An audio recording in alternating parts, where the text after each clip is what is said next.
మేము ఇచ్చిన ఈ తీర్పు ఇంత సంచలనం ఎందుకు అయిందంటే, సీఎం రిలీఫ్ ఫండ్కి 1,00,000 రూపాయలు ఇచ్చాము మేము.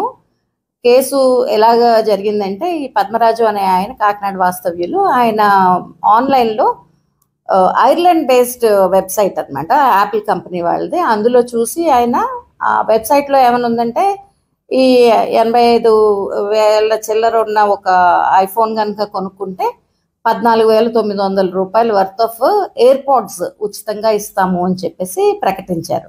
ఆ ప్రకటన చూసి అతను వెంటనే ఆర్డర్ చేయడము, 2 రోజుల్లో అతనికి అది ఏదైతే ఉందో ప్యాక్ ఆర్డర్ డెలివరీ అయ్యింది. తీరా అతను ఓపెన్ చేసి చూస్తే అందులో వాళ్ళు ప్రామిస్ చేసిన ఎయిర్పోడ్స్ ఏవైతే ఉన్నాయో అవి లేవు, అవి కనిపించలేదు. దాంతో అతను వాళ్ళని అప్రోచ్ అయ్యాడు, రకరకాలుగా అప్రోచ్ అయ్యాడు. అయితే వాళ్ళంతా ఐర్లాండ్ కంపెనీ వాళ్ళు ఏం చెప్పారంటే, వీళ్ళని కస్టమర్ కేర్ని అప్రోచ్ అవ్వమన్నారు. కస్టమర్ కేర్ వాళ్ళు కూడా స్పందించకపోవడంతో అతను మన కన్స్యూమర్ కమిషన్, డిస్ట్రిక్ట్ కన్స్యూమర్ కమిషన్ని ఆశ్రయించారు. ఆశ్రయించిన తర్వాత ఏంటంటే, మేము కేసు మొత్తం అంతా పూర్వాపరాలు అన్నీ పరిశీలించి సాక్ష్యాధారాలన్నీ చూసి ఒక 2 ప్రెసిడెంట్స్ అంటే సుప్రీంకోర్టులో ఆల్రెడీ జరిగిపోయిన జడ్జిమెంట్స్ ఉంటాయన్నమాట, వాటిని ఫాలో అయ్యి ఏంటంటే అతనికి ఈ ఏదైతే ప్రామిస్ చేసిన 14,900 రూపాయలు ఏదైతే ఉందో ఆ ఖరీదు చేసే ఎయిర్పోడ్స్ కానీ లేకపోతే ఆ అమౌంట్ కానీ ఇచ్చేసేయమని చెప్పేసి చేశాము. అది కాకుండా అతను పడ్డ మానసిక క్షోభ ఏదైతే ఉంటుందో, ఎందుకంటే అంత ఖరీదు పెట్టి ఏదైనా వస్తువుని ఆర్డర్ ప్లేస్ చేసుకున్నప్పుడు వాళ్ళకి ఎలా ఉంటుందంటే దాన్ని ఇలా ఎంజాయ్ చేయొచ్చు, ఎన్నో రకాలుగా ఉంటుంది. అది కాకుండా వాళ్ళని ఆ కంపెనీ వాళ్ళని అప్రోచ్ అవ్వడానికి కూడా చాలా కష్టపడి ఉంటారు కదా. సో ఈ మానసిక వేదన, ఫిజికల్ స్ట్రెయిన్ అన్నిటినీ తీసుకుని దానికోసం ఒక 10,000 ఇవ్వమని చెప్పేసి ఆర్డర్ ఇచ్చేసాము. అదే విధంగా కోర్టు ఖర్చుల నిమిత్తం అతను ఏదైతే ఖర్చు పెట్టాడో దానికి ఒక 5,000 ఇవ్వమని చెప్పేసి డైరెక్ట్ చేసామన్నమాట. ఆపోజిట్ పార్టీ ఏదైతే ఉందో యాపిల్ కంపెనీ వాళ్ళని చెప్పాము. అది కాకుండా మాకేమనిపించిందంటే, చాలా సర్వసాధారణం అయిపోయినాయి ఇలాగ ఒక మిస్లీడింగ్ అడ్వర్టైజ్మెంట్స్. అంటే వ్యాపార ప్రకటనలు ఏవైతే ఉన్నాయో అవి చాలా మామూలుగా పెద్ద పెద్ద కంపెనీస్, ఇప్పుడు యాపిల్ కంపెనీ లాంటివి ఉన్నాయనుకోండి, వాళ్ళని మనం ఎక్స్పెక్ట్ చేయము ఇలాగ మోసపూరితమైన అడ్వర్టైజ్మెంట్స్ చేస్తారు. అన్ఫేర్ ట్రేడ్ ప్రాక్టీసెస్ అంటారు అనమాట వీటిని.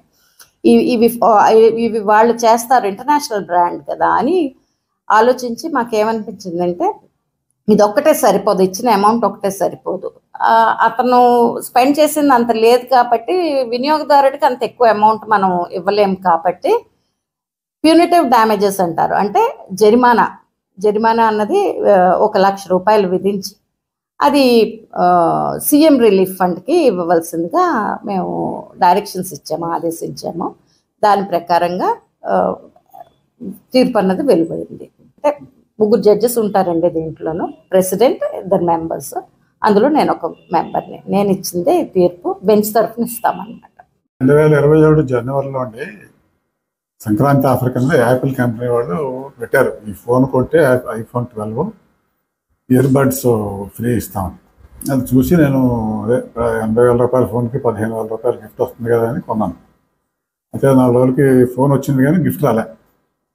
వాళ్ళతో కాంటాక్ట్ చేస్తే అది వాళ్ళు రెస్పాన్స్ సరిగ్గా రాలేదు.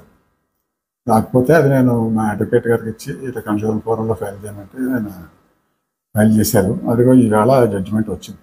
ఇలాగా జడ్జిమెంట్లో ఏంటంటే, వాళ్ళు ఇయర్బడ్స్ కాస్ట్ 10,000 పెనాల్టీ, 5,000 రూపాయలు కోర్టు ఖర్చులు ఇమ్మని చెప్పి చీఫ్ మినిస్టర్ రిలీఫ్ ఫండ్కు 1,00,000 రూపాయలు ఇమ్మని చెప్పి పెట్టారు. అది దీంట్లో హైలైట్. అది ఒక 5-6 నెలలు పెట్టుకుంటుంది. అంటే మెయిల్ పెడతాం, మెయిల్కి వెయిట్ చేస్తాం, లేదంటే ఫోన్ చేస్తాం, ఇలాగా అంటే ఏదో మన పనుల్లో ఉంటాం. అలాగా 5-6 నెలలు గడిచిపోయిందండి. నాకు వాళ్ళ దగ్గర మెయిల్ వచ్చేలోకే జూన్లో వచ్చింది.